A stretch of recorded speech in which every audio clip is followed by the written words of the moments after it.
You've never had an accident, so you must be a good driver, right? Well, you could be a hazard on the road. We'll tell you why this week on Motoring 98.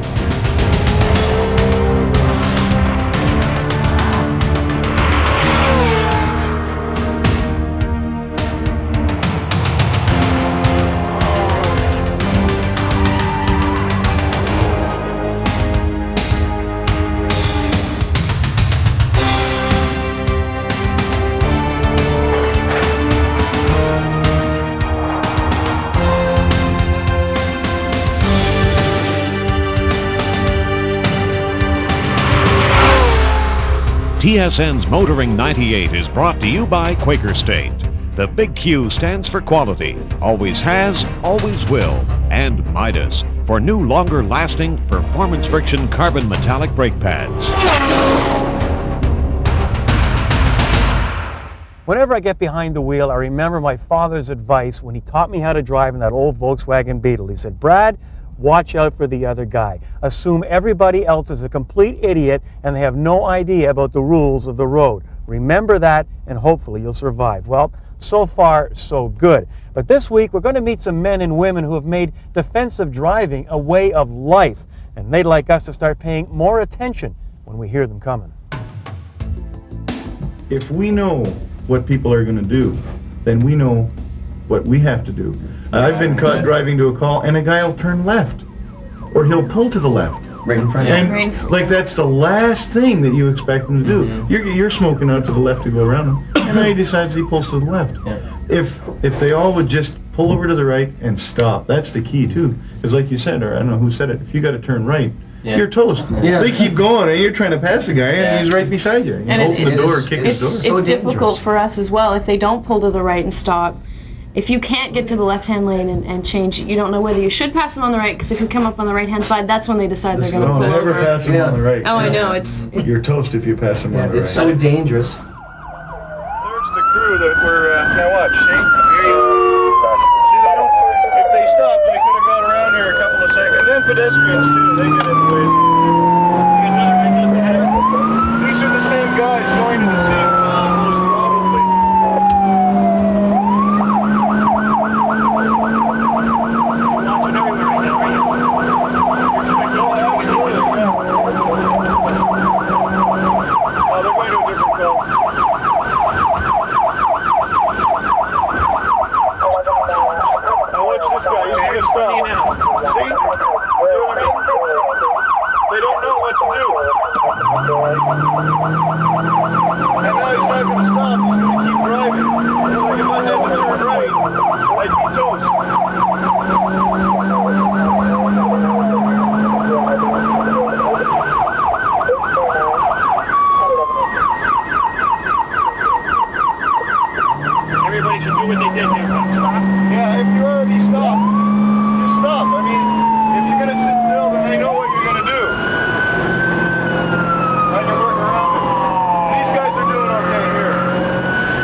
One question on the driver's test when you're writing it that pertains to emergency vehicles, and the answers are, there's 4 answers, and if you pick the wrong one, nobody comes back and corrects you. So people aren't made aware of the proper rules of the road before they get their license to drive, and it's not corrected, and it just perpetuates year after year when you're driving. I think most of the people that do the wrong thing when you're out there is because they don't know what to do. Yeah. That's all. It's not because they're doing it wrong. Yeah. They don't know what to do. I'm in an intersection. I want to turn left. I hear a siren behind me. What do I do? Don't move. One of the easiest things would be if you didn't move. If you try and move, if there's nowhere safe for you to go, if it would be safe for you to change into the right-hand lane and let us come into your lane. But generally, there's lots of other cars around you. And if you're stopped, we'd like you to just stay where you are, because then I can decide how to go around you. What if an emergency vehicle is approaching me in the other lane coming towards me? Do I have to do anything, or do I just keep on to the right and stop, to the right. You pull to your right and stop. Because if we're going to use your lane coming at you, you don't want to be in that lane, and stopping in that lane isn't sufficient. It takes years to get good. I mean, after you've done thousands and thousands of these calls, and you pull up and you recognize the sea. You recognize, for example, the old guy with a hat. We all say, we've all seen it. But when you've seen it 1,000 times, you know you're pulling up behind an old guy with a hat. he's going to do something goofy. Don't get caught. But that's something you learn with experience. And once you get to know that, that's how you get good. And you know how big the car is. For example, these cars haven't changed more than an inch in years. Yeah. And you know exactly how big that car is. After you've been doing it long, you can look down the road and see 2 transport trucks sitting there on Richmond Street if you're trying to get through, and you'll know you'll make it. And you go screaming down there, you won't even think about it. You may have that much on either side, but you know it's going to fit because you know how big the car is. If people just didn't panic, I think we'd be a lot better, because they don't think when they hear us. If they started thinking a bit and relaxed, and they pull over and realize that they have the room to do it. But driving down here in the city, that's what it is. Everyone panics when they see us coming up behind them. Or even just paying more attention, occasionally looking in your rearview mirror like you're supposed to. Yeah. You would see, if you didn't hear us, for instance, if you had your stereo way too loud, you at least see the lights coming, hopefully, and start to do something then, not wait until we're right behind you and then act. These guys are doing a good job. It's exactly what you're supposed to do. Pull over to the right and stop. Makes life very easy for us.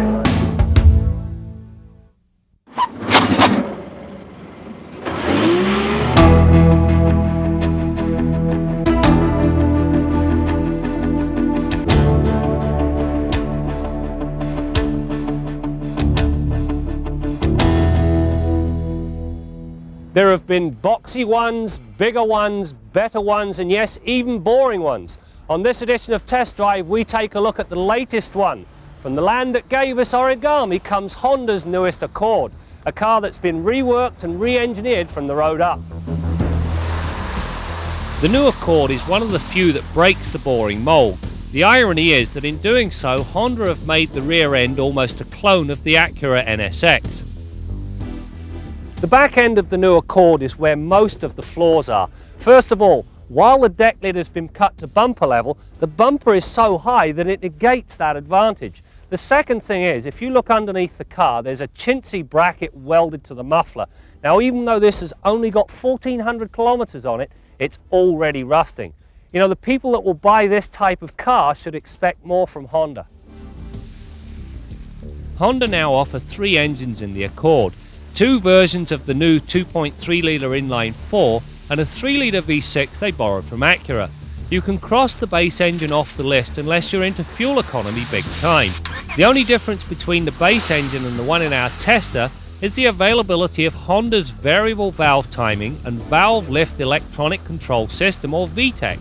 Adding VTEC delivers 150 horsepower and 152 pounds-feet of torque. It also transforms this engine into a real screamer.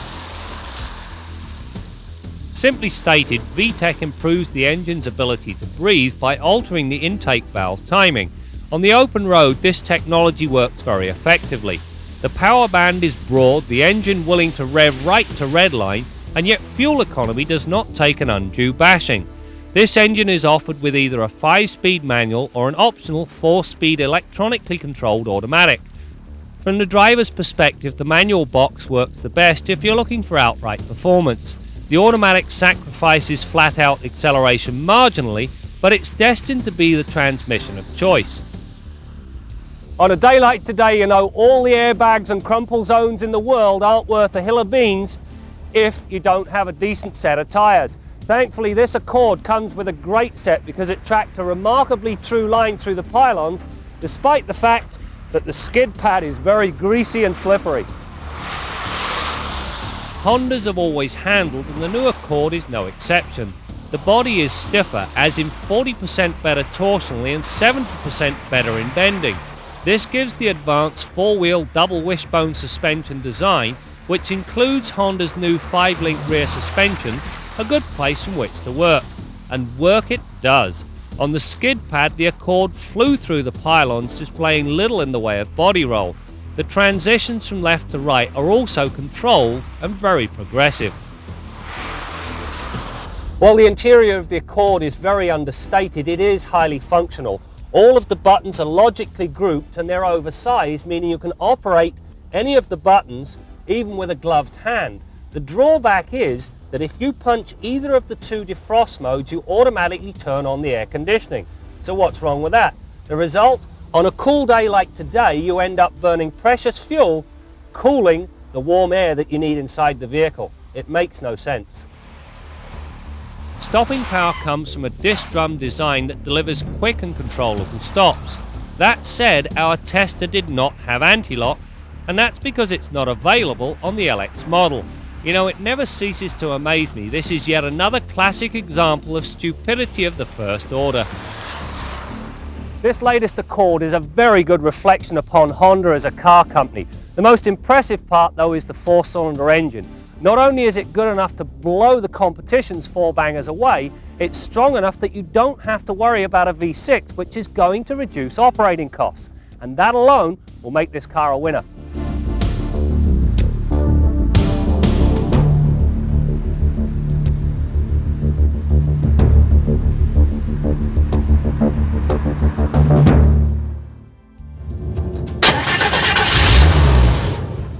Well, this is a Canadian-built 1955 Pontiac. Came out of Oshawa in November of '54, and I guess that's why it has a 2-speed automatic. Once you get into the '55 model year, they up it to the 3-speed, but this is just 2. Go faster. I mean, it's a boat. There's no question, it's a boat. And I guess more interesting for me, having had a number of up-to-date modern cars with all the conveniences, power windows, and safety features that abound now, this has none. Even something as simple as the seat backs. Now they lock in place, so if you stop in a hurry, somebody in the back seat doesn't push you through the windshield. They didn't even think of that back in 1954. No backup lights, that was an option. No padded dash. The dash is as hard as metal. The steering wheel is like something off a ship, and it doesn't collapse. And I mean, it's just the way things were back in the 50s. It was get in the car and go. Don't pay a lot of attention to anything else that's going on. But getting into the car in the traffic that we have around today, it's a challenge. You cannot talk to somebody else. In fact, when you're out with other people, they say, "Doesn't he talk anymore?" And your time is totally consumed in trying to keep this car going straight and not hitting anything.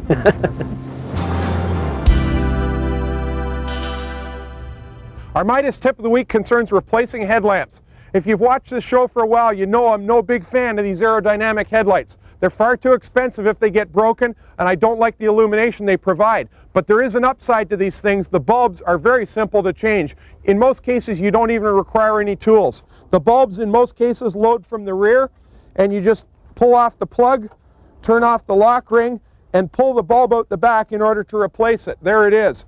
Now, I just got a call from a frustrated customer who was trying to change one of these things from the front of the vehicle in the same fashion you used to change the old seal beams. He had a screwdriver and he'd messed up all the adjustments and still wasn't able to get the thing out. I told him over the phone how to replace it from the rear. It's a pretty simple deal. The odd time you might have to move some component that's blocking you, like a battery or washer fluid bottle, but in many cases you can go straight to it, just like we did on this minivan. Another tip: if by chance you handle the glass portion of the bulb by accident, clean off your fingerprints with a Kleenex before you reinsert it.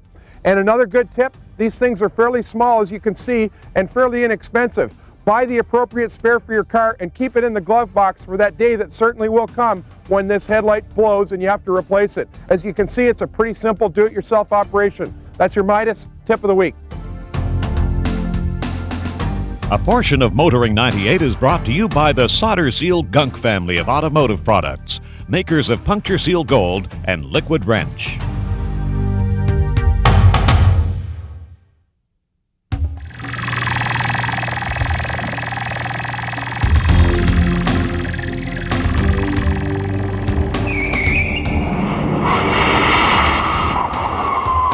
And now, Behind the Wheel with Charlie Goodman.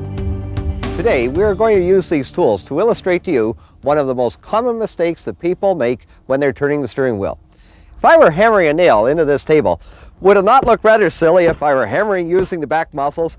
Much too slow, much too imprecise, no accuracy at all. No, rather, very quick motions made from the arm and the shoulder. How about with this saw? Again, using the back muscles only, my goodness, I never get the job done. No, from the arm, from the shoulder, very quick, very precise. Well, this same principle also applies to driving with the steering wheel. Come with me, and I'll show you what I mean. Now that we're in the car, let's see how this applies to steering. Because interestingly enough, what we get is people, when trying to make evasive maneuvers to avoid crashing, steer the car using their back muscles. And what we get is something that looks like this. Very imprecise, very slow, very out of balance, certainly no way efficient enough to avoid crashing. What you should be doing is positioning the seat back using the rake adjustment here at the side, so that in raking the seat we can achieve the benchmark of putting our wrist comfortably on top of the steering wheel, so that in this position, as we move our arms down to the 9-3 position, the arms are hanging very loosely, lots of flexation available, and as I start up this car, you will notice how I can turn the steering wheel 220 degrees in either direction with no tension in the back, no tension in the neck muscles whatsoever. Very fast, very precise, very smooth, the type of motion that you need to help you when the chips are down and you're trying to survive.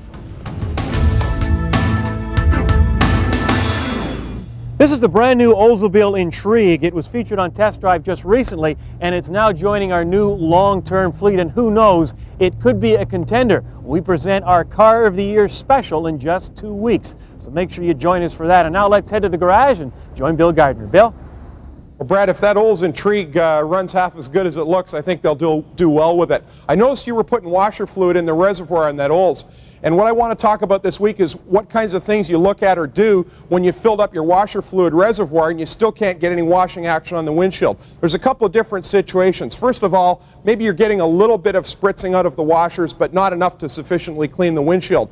One of the first things you want to check, if the washer is squirting somewhat but not sufficiently to clean the windshield, you could have a clogged nozzle. Here's the nozzles right up in here, and a good thing for cleaning the nozzles is a little piece of tag wire. That'll do the trick on most cars. Another thing that's handy is compressed air, but you've got to go easy, and you may not have the luxury of having compressed air. If you do, you can apply a little bit of compressed air backwards through the nozzle, but go easy, as I said. Unplug the hose over at the reservoir first, and then use a little bit of air pressure, reversing the flow through the nozzles to clean out any shards of plastic that might have been in there from washer fluid bottles. But most likely your problem is over here at the washer fluid bottle itself. That's the location of most washer fluid pumps. Now, I've taken 2 of the screws out already.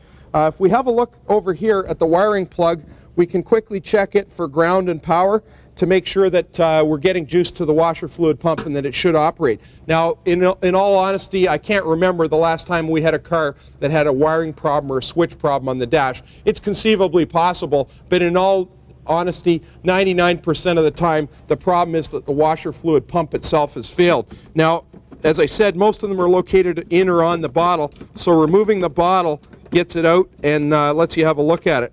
Now, there it is on this particular vehicle in behind the reservoir. You get a little view of it at the top, and I've already disengaged the plug. You can pull off the hose here. Now let's take it over to the bench and pull it out of the reservoir and show you how easy it is to change it. Now, before we started this segment, I drained the fluid out of the reservoir because I knew we were going to be changing it. When we get over to the bench here, we can see our washer pump. All we do to get it out is pop it up a little bit and push it out of these 2 little claws that are holding it in, and then it'll come out in a pretty easy fashion. There's a little check valve, one-way check valve, and we're going to get a replacement pump, wiggle the hose off, and then just reverse the procedure to reinstall it. Now, I'll lay that down. Here's one that we took out of a Ford car the other day.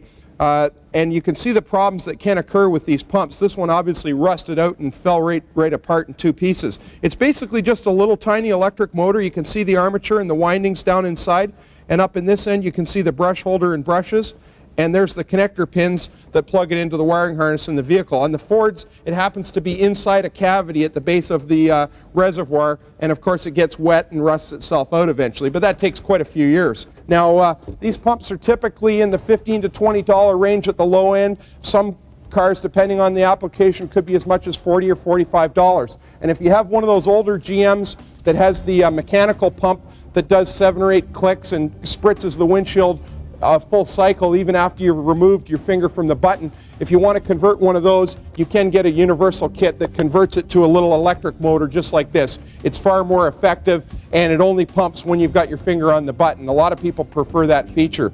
In any case, this is a pretty simple job for the average do-it-yourselfer, and I'm sure many of you could tackle this pump replacement yourself. Till next week, I'm Bill Gardner for Motoring 98. What does buying a microwave oven have to do with buying a new car? Well, not much. One of my pet peeves next on Kenzie's Corner.